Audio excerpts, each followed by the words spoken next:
தங்கமே தங்கமே என்னாச்சு என்ன ஒண்ணாச்சு போங்கடா. என்னடா என்னடா கக்குசுக்கு போக முடியாம நானு என் மனசுக்குள்ள ஒத்த இடம் உனக்குத்தான். எனக்கா எனக்கா எனக்கா எனக்கா எனக்கா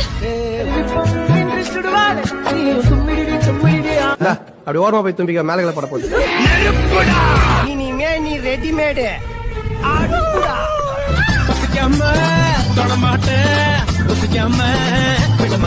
என்ன என்னமா 10-15 வருஷமா பத்தினி பசிமா கிடக்குற மாதிரியே ஃபீல் பண்ணி சொல்ற. இதுவும் ஒரு பசிதானப்பா. நான் ஸ்னேகரா ஓரம் பண்ண வரேன். ஓரமா தானே இருக்கேன் கொங்காங்கோ. ஆணி வேறையும் ஆட்டி பாக்குற ஆணியா புடுங்க வேணாம் வாங்கடா. ஒரு வார்த்தை கேட்க ஒரு வருஷம் காத்திருந்தேன். ஜெயில இருந்த ஒரு வருஷமா